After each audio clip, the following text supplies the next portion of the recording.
मेरे साथियों आज हम लोग जो हैं सेट नंबर 8 को सॉल्व करेंगे। इससे पहले अगर सेट आप नहीं पढ़े हैं तो प्ले लिस्ट में जाइए, वहाँ से सेट आपको उपलब्ध हो जाएगा। तो आज सेट पढ़ेंगे जिसमें कि सेट 8 में पार्ट 1, पार्ट 2 और पार्ट 3 दिया हुआ है। तो हम लोग जो हैं पार्ट 2 से सॉल्व करेंगे और हम चलते हैं पार्ट 2 की ओर। अगर आपको लगे कि पार्ट 1 पढ़ना है तो वीडियो को रोक दीजिएगा और पार्ट 2 अच्छे से आप पढ़ सकते हैं, ठीक है। तो पार्ट 2 के पास चलते हैं। तो पार्ट 2 है सामान्य अध्ययन, जिसमें कि कुल 40 प्रश्न है। इसमें जो है कुल 40 प्रश्न है सामान्य अध्ययन में, और इसको आज हम लोग जो है सॉल्व करेंगे। और अगर आप चैनल पर पहली बार हैं तो लाइक कर दीजिएगा। तो चलते हैं क्वेश्चन नंबर 31 से। क्वेश्चन नंबर 31 से चलते हैं। क्वेश्चन नंबर 31 कहता है कि भारत में आधुनिक लौह इस्पात उद्योग के विकास क्रम में प्रथम कदम के रूप में निम्नलिखित में से किसे माना जाता है। पहले किसे माना जाता है? यह माना जाता है ऑप्शन नंबर 1। तो इसका भारत में आधुनिक लौह इस्पात उद्योग के विकास क्रम में प्रथम कदम के रूप में जो है 1874 में पश्चिम बंगाल के कुल्टी में बंगाल आयरन वर्कर्स की स्थापना हुई थी। पश्चिम बंगाल में कब हुई थी? तो 1874 ईस्वी में। 1874 ईस्वी में हुई थी पश्चिम बंगाल के कुल्टी में, ठीक है। जगह के नाम पूछेगा तो पश्चिम बंगाल के कुल्टी में हुई थी। आगे चलते हैं क्वेश्चन नंबर 32 पे। क्वेश्चन नंबर 32 कहता है कि धौलागिरी पर्वत चोटी से संबंधित सही तथ्यों का चयन कीजिए। जो धौलागिरी पर्वत उससे संबंधित, तो धौलागिरी जो है सो नेपाल में है। धौलागिरी नेपाल में है, यह बृहद हिमालय में है और यह 8172 ऊंचा है। तो इसका राइट आंसर हो जाएगा ऑप्शन नंबर ए हो जाएगा इसका राइट आंसर 1, 3, 5।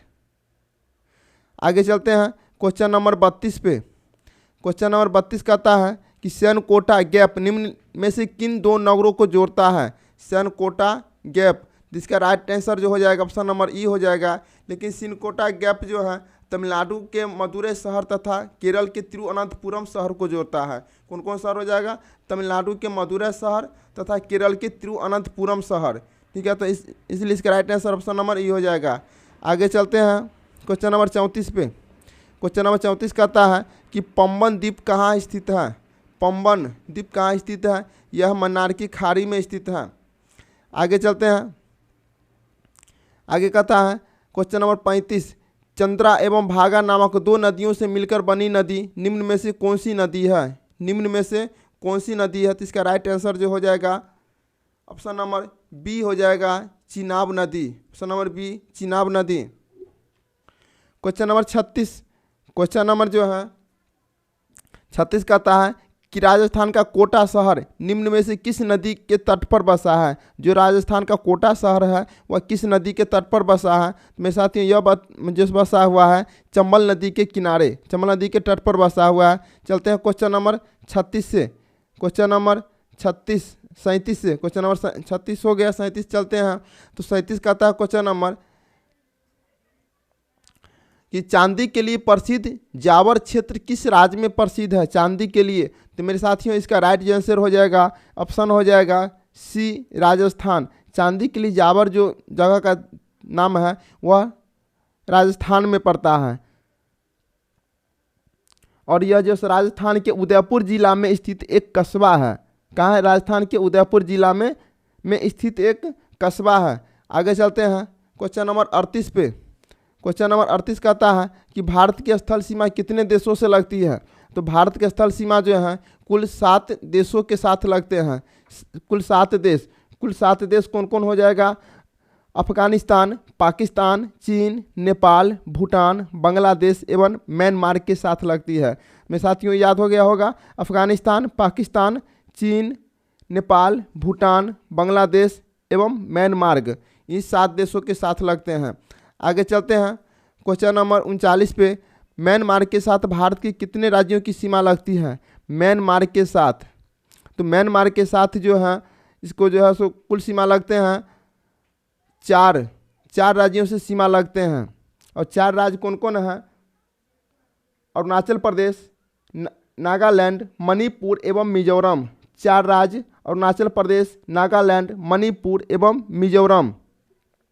और भारत म्यांमार के बीच स्थलीय सीमा की कुल लंबाई जो है, जो स्थल भारत में कुल स्थल सीमा की लंबाई जो है यह हो जाएगा 1643 किलोमीटर, 1643 किलोमीटर। आगे चलते हैं क्वेश्चन नंबर 40 पे। क्वेश्चन नंबर 40 कहता है गदर पार्टी की स्थापना कहाँ हुई थी?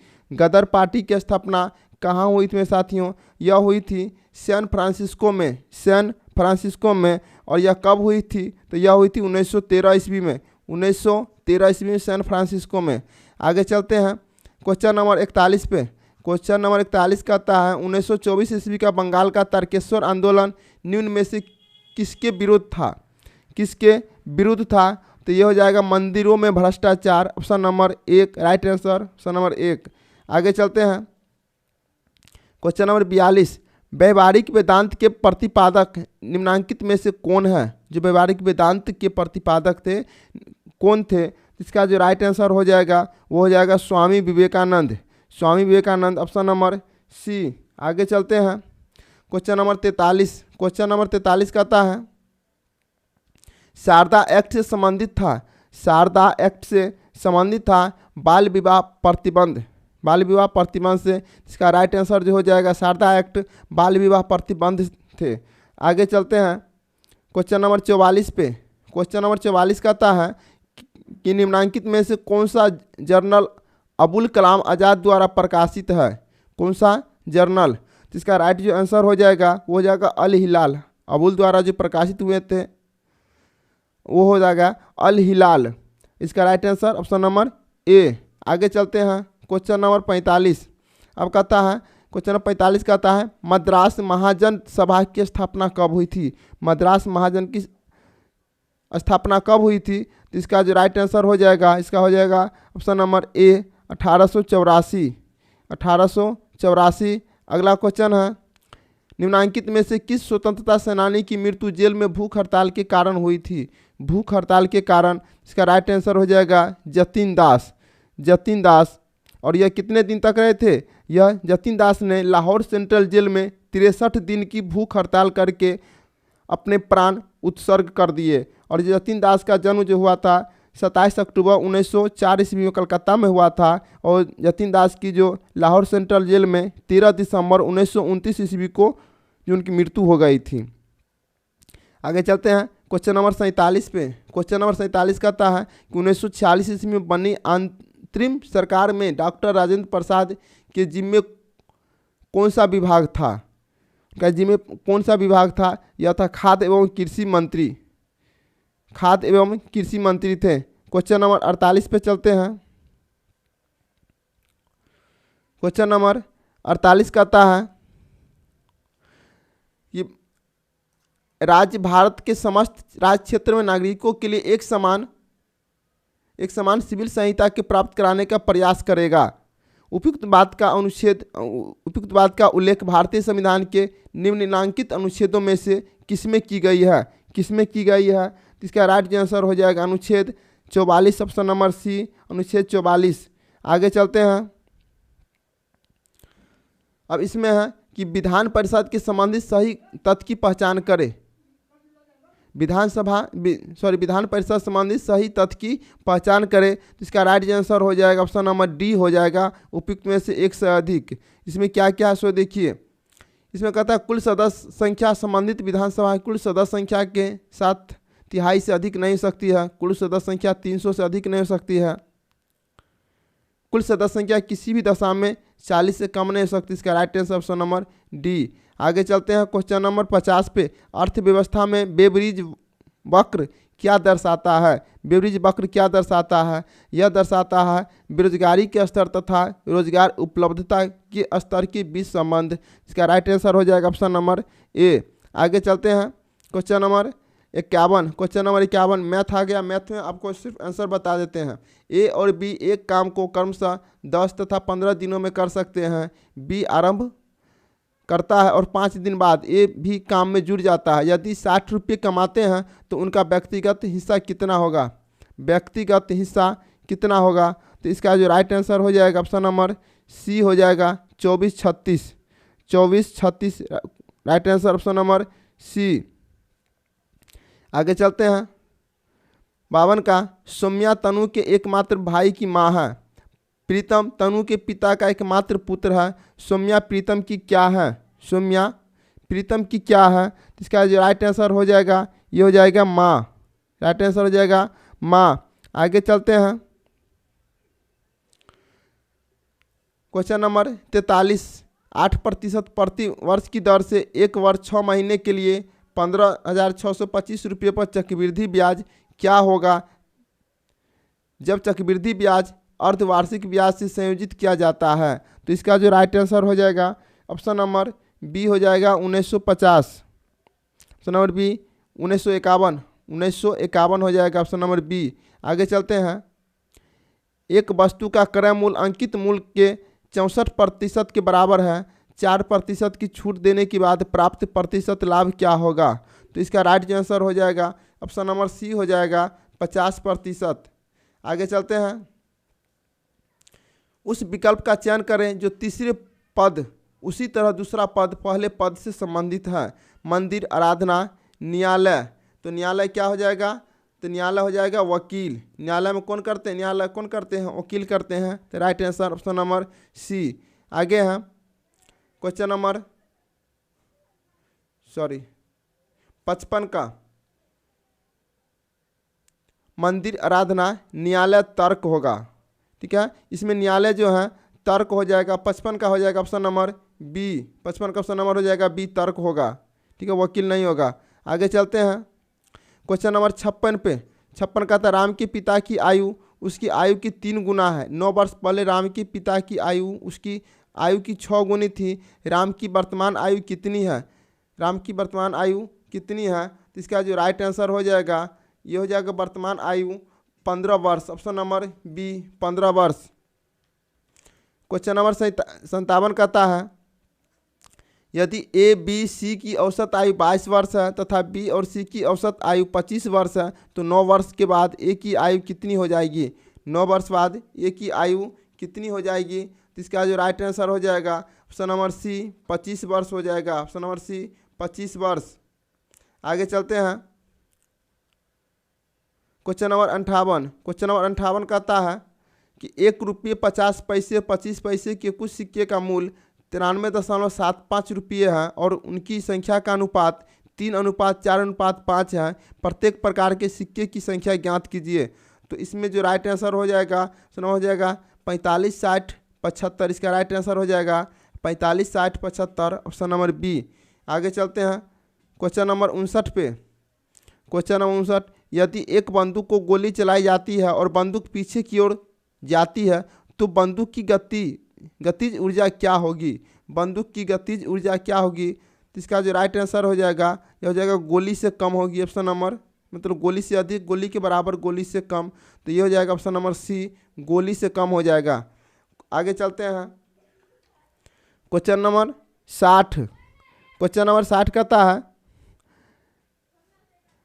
कि दो कार्बन परमाणु के बीच दोहरे बंधन वाले संतृप्त हाइड्रोकार्बन अल्किन्स का एक सामान्य सूत्र होता है। जो कौन सा सामान्य सूत्र होता है? तो इसका होता है CnH2n। Option number C. Option number C. अगला क्वेश्चन है सार्वत्रिक गुरुत्वाकर्षण नियतांक की SI इकाई क्या है? SI इकाई क्या है? तो इसका राइट आंसर हो जाएगा Nm² kg - square. Option number C हो जाएगा राइट आंसर।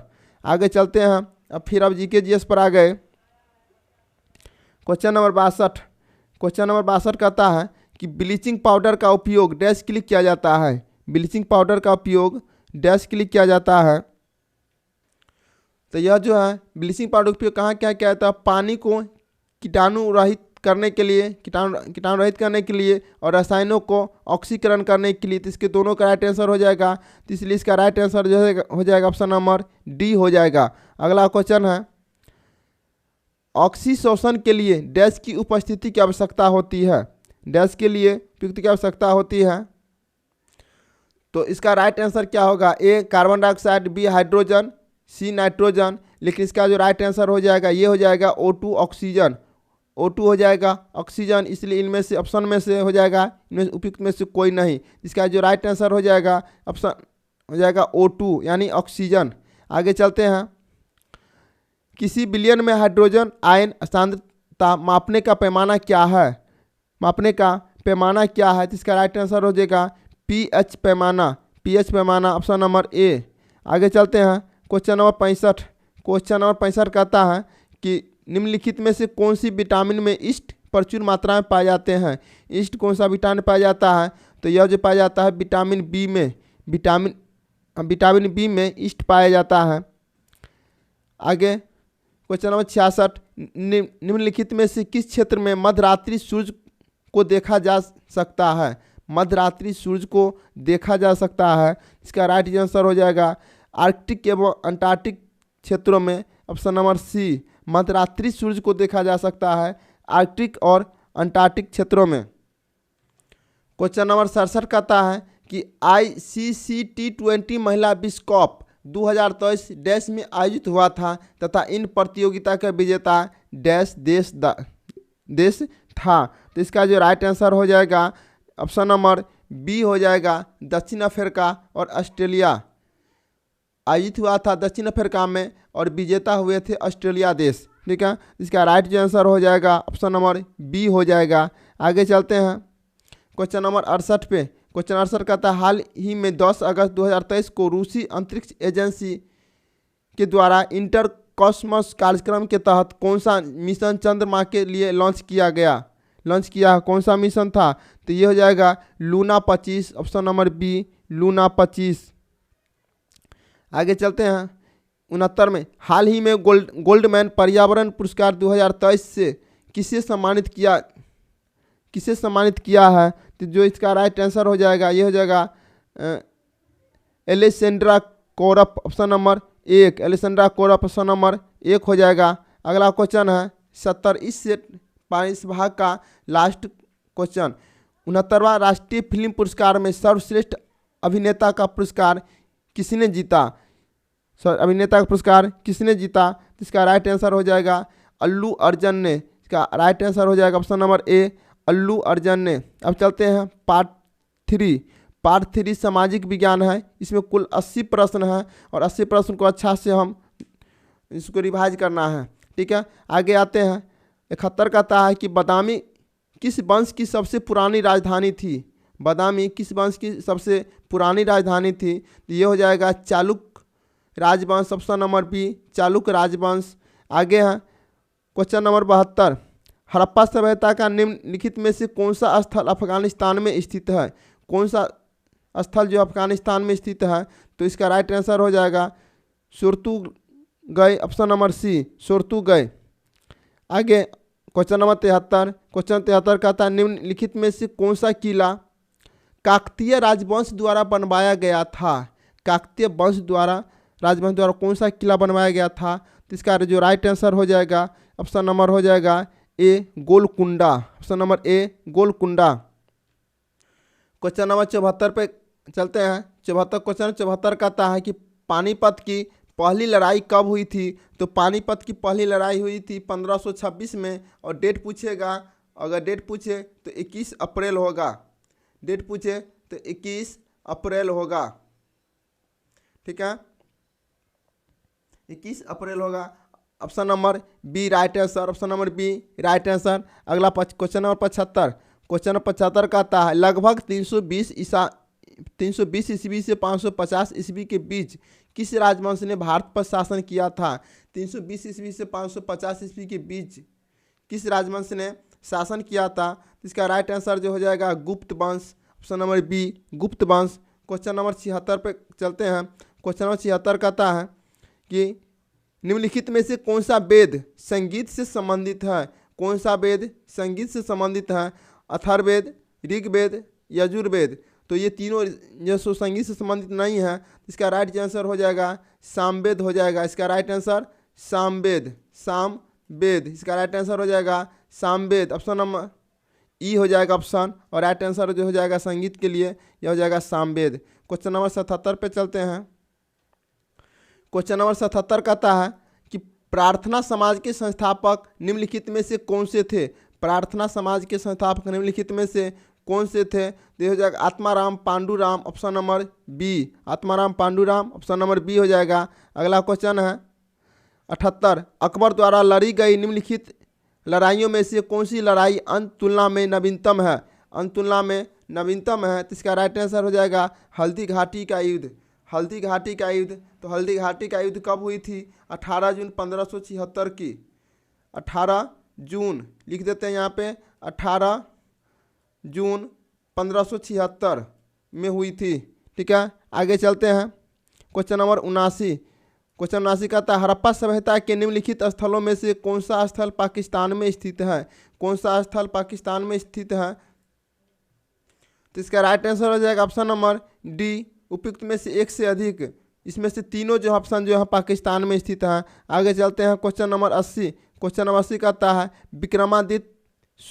विक्रमादित्य छठा जिनके दरबारी कवि बिल्हन ने उनकी जीवनी लिखी थी, डैश राजवंश के शासक थे? तो इसका राइट जो आंसर हो जाएगा चालुक्य वंश, चालुक्य वंश के थे। आगे चलते हैं क्वेश्चन नंबर 81,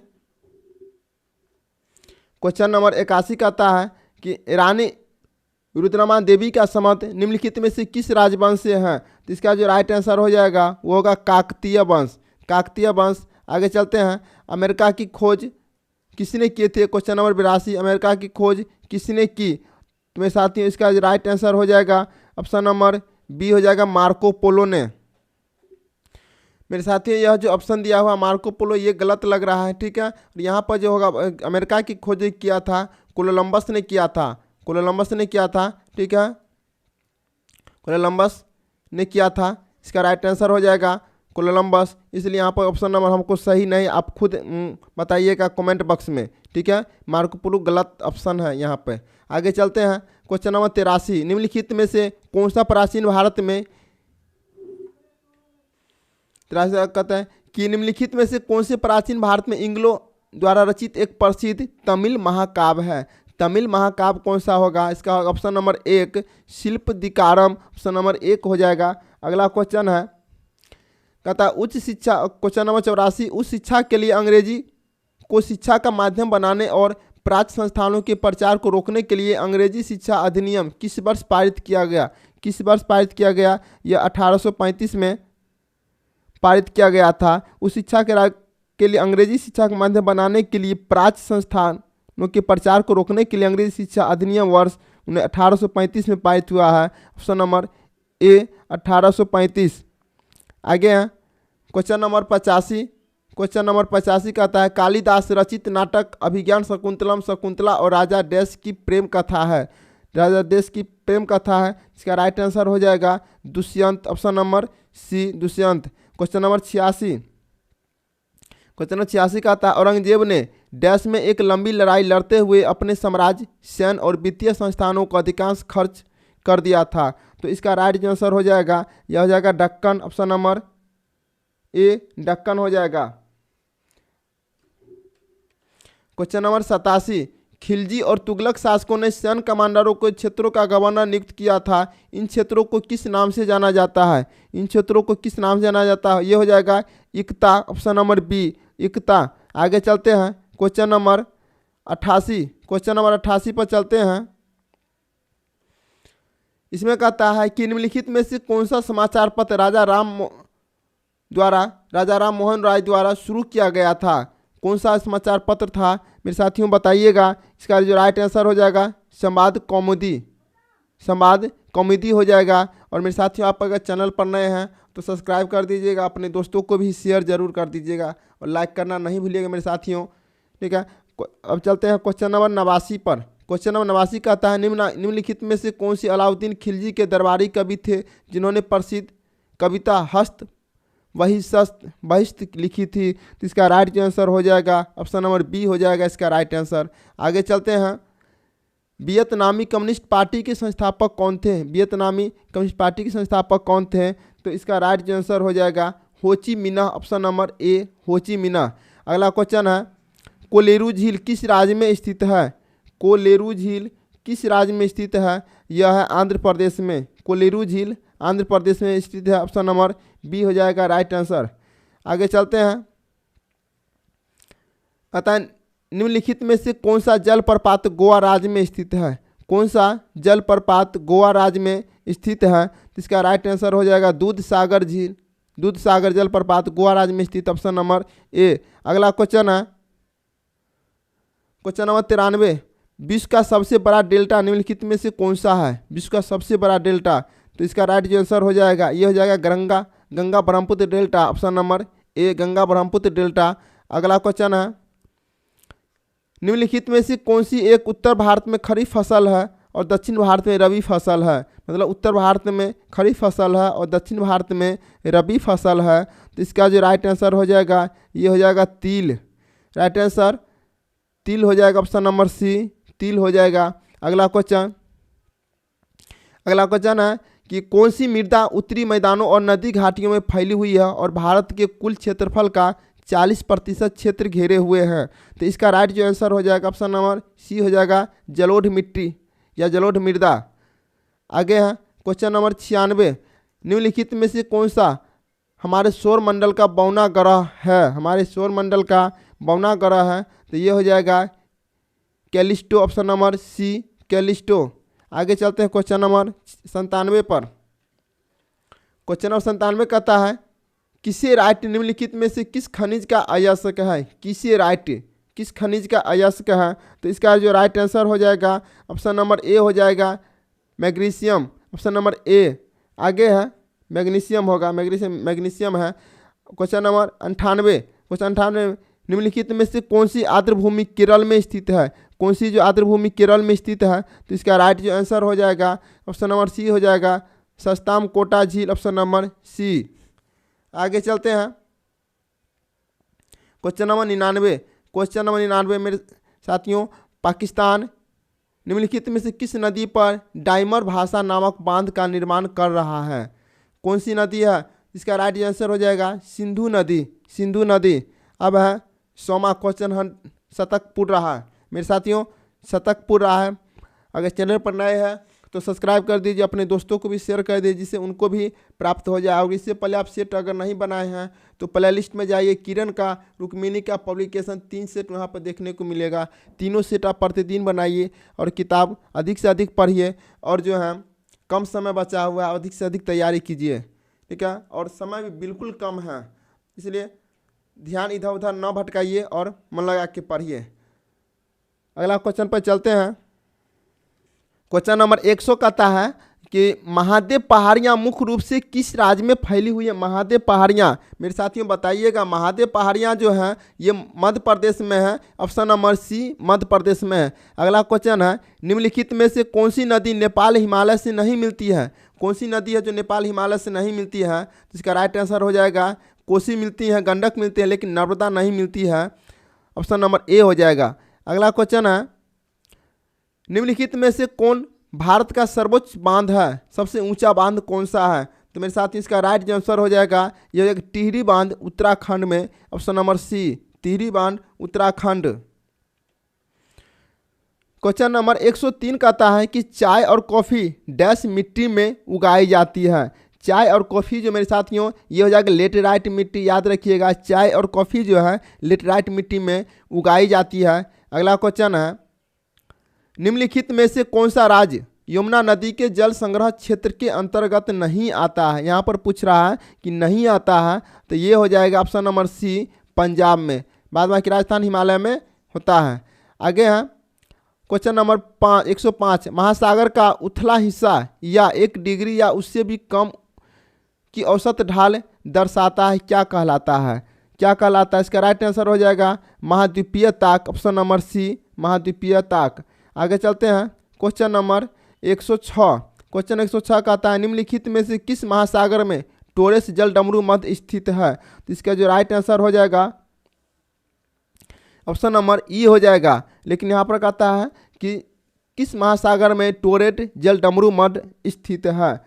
तो यह जो हो जाएगा प्रशांत महासागर में हो जाएगा। ऑप्शन में प्रशांत महासागर नहीं है, लेकिन यहाँ हो जाएगा प्रशांत महासागर, प्रशांत महासागर ये जो है मेरे साथियों प्रशांत महासागर में है। अगला क्वेश्चन है, सरयू नदी किस नदी की सहायक नदी है? सरयू नदी किस नदी की सहायक नदी है? तो ये हो जाएगा शारदा नदी, ऑप्शन नंबर सी शारदा नदी। क्वेश्चन नंबर 108, भारत के पंजाब से निकलने वाली 5 नदियां पाकिस्तान में मिथनकोट में डैश नदी में मिल जाती है। तो इसका मेरे साथियों राइट आंसर जो हो जाएगा ये हो जाएगा सिंधु नदी में मिल जाती है, ऑप्शन नंबर सी हो जाएगा सिंधु नदी। आगे है,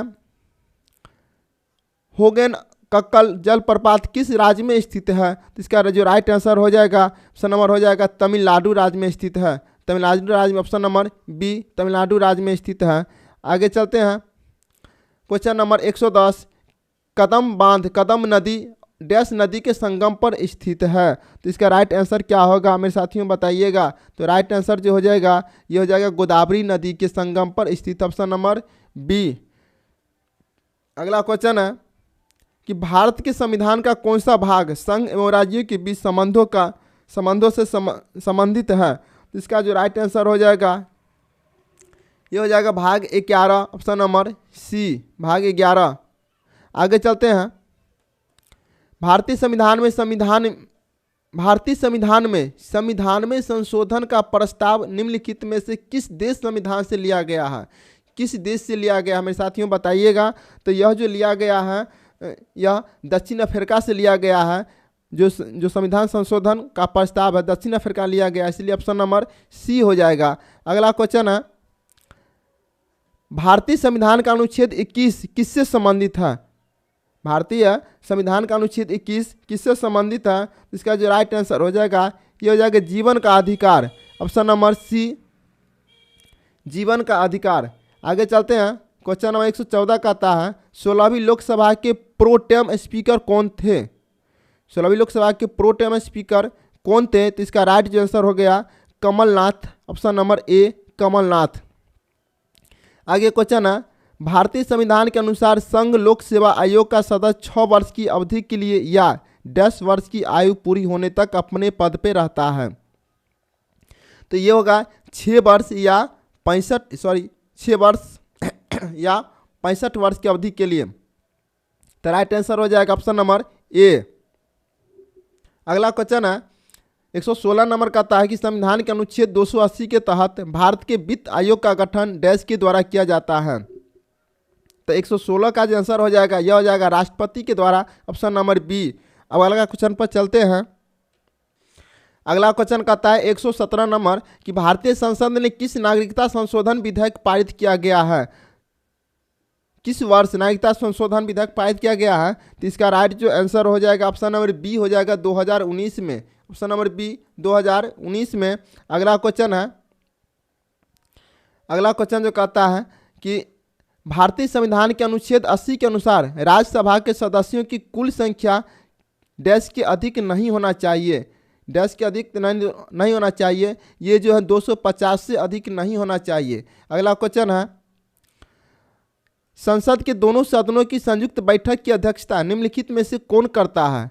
इसमें कौन करता है? ये करते हैं लोकसभा अध्यक्ष करते हैं। जो संसद के दोनों संयुक्त बैठक की अध्यक्षता होते हैं लोकसभा अध्यक्ष करते हैं, लेकिन बुलाते हैं राष्ट्रपति, इसलिए राइट आंसर हो जाएगा ऑप्शन नंबर ए लोकसभा अध्यक्ष, ऑप्शन नंबर ए लोकसभा अध्यक्ष। अगला क्वेश्चन है, क्वेश्चन नंबर 120 भारतीय संविधान में कितने मूल अधिकार और मौलिक कर्तव्य निर्धारित किए गए हैं? तो इसका राइट जो आंसर हो जाएगा क्रमशः 6 और 11, ऑप्शन नंबर ए को हो जाएगा 120 का ऑप्शन नंबर ए। अगला क्वेश्चन कहता है कि 121 में भारतीय संविधान के अनुसार निम्नलिखित में से कौन सा कथन सही है? कौन सा कथन सही है? इसका जो राइट आंसर हो जाएगा न्यायपालिका देश में अदालतों की प्रणाली को संदर्भित करती है, इसलिए इसका राइट आंसर हो जाएगा ऑप्शन नंबर बी। अगला चलते हैं क्वेश्चन नंबर 122। क्वेश्चन नंबर 122 कहता है कि भारतीय संविधान का अनुच्छेद 368 इनमें से किससे संबंधित है? तो 368 जो है किससे संबंधित है मेरे साथियों बताइएगा कि 368 जो है संविधान संशोधन से संबंधित है। तो इसका जो राइट आंसर हो जाएगा ऑप्शन नंबर ए राइट आंसर हो जाएगा। अगला क्वेश्चन है कि भारतीय संविधान के किस अनुच्छेद में मौलिक कर्तव्यों से संबंधित प्रावधान दिया गया है? भारतीय संविधान के किस अनुच्छेद में मौलिक कर्तव्यों से संबंधित प्रावधान किए गए हैं? तो इसका राइट जो आंसर हो जाएगा अनुच्छेद 21 का ए, ऑप्शन नंबर 1। अगला क्वेश्चन है 124, भारत के संविधान का अनुच्छेद डैश यह बताता है कि राज्य भारत के पूरे क्षेत्र नागरिकों के लिए समान नागरिक संहिता सुनिश्चित करने का प्रयास करेगा। तो इसका जो राइट आंसर हो जाएगा मेरे साथियों, यह जो इसका 123 का जो आंसर हो जाएगा ये हो जाएगा, गलती से बोला गया भारतीय संविधान के किस अनुच्छेद में मौलिक कर्तव्य से संबंधित प्रावधान किया गया है। तो इसका जो राइट आंसर हो जाएगा मौलिक कर्तव्य 51 का ए है, ऑप्शन नंबर 1 51 का ए है। तो इसका जो राइट आंसर 51 का ए जो है ऑप्शन नंबर बी हो जाएगा राइट आंसर। तो मेरे साथियों 123 का जो है आंसर करवाया गया था, इसलिए हम बैक चल गए थे। तो 124 का जो आंसर है थोड़ा बीच बीच में हो सकता है कि इसको मिस अगर हो जाता है, इसके लिए सॉरी मेरे साथियों, एक आध को गलती हो जाता है तो आप इसके लिए हम क्षमा के भागी हैं। हो सकता है कि देखने में मिस हो जाए तो थोड़ा बुरा नहीं मानिएगा, क्योंकि इंसान की जैसे गलती तो इंसान से ही होता है। तो अगला क्वेश्चन चलते हैं 124 पर। 124 कहता है कि भारत के संविधान का अनुच्छेद यह बताता है कि राज्य भारत के पूरे क्षेत्र में नागरिकों के लिए समान नागरिक संहिता सुनिश्चित करने का प्रयास करेगा। तो इसका जो राइट आंसर हो जाएगा ये हो जाएगा 44, ऑप्शन नंबर ए 44। अगला क्वेश्चन कहता है कि निम्नलिखित में से कौन राष्ट्रीय आपदा प्रबंधन प्राधिकरण का पदेन अध्यक्ष होता है। तो इसका राइट आंसर हो जाएगा उपराष्ट्रपति, राष्ट्रपति, गृह मंत्री। मेरे साथियों ये नहीं होता है, तो इसका राइट आंसर क्या हो जाएगा, तो प्रधानमंत्री राष्ट्रीय आपदा प्रबंधन प्राधिकरण का पद अध्यक्ष होता है। तो कौन होते हैं, पीएम होते हैं, ठीक है, प्रधानमंत्री होते हैं, पीएम होते हैं मेरे साथियों। इसका राइट आंसर हो जाएगा प्रधानमंत्री होता है। अगला क्वेश्चन पर चलते हैं। अगला क्वेश्चन कहता है कि भारतीय संविधान का कौन सा अनुच्छेद सहकारी समितियों के संवर्धन से संबंधित है। इसका राइट आंसर हो जाएगा ऑप्शन नंबर 43 का B, 43 B, option number B. आगे क्वेश्चन पर चलते हैं। क्वेश्चन नंबर 127 कहता है, क्वेश्चन 127 की भारतीय संविधान के 44वें संशोधन अधिनियम 1978 के तहत निम्नलिखित में से कौन सा मौलिक अधिकार नहीं है। कौन सा मौलिक अधिकार नहीं है, तो संपत्ति का अधिकार यह मौलिक अधिकार नहीं है। इसका ऑप्शन नंबर ए हो जाएगा। क्वेश्चन नंबर 128 पे चलते हैं।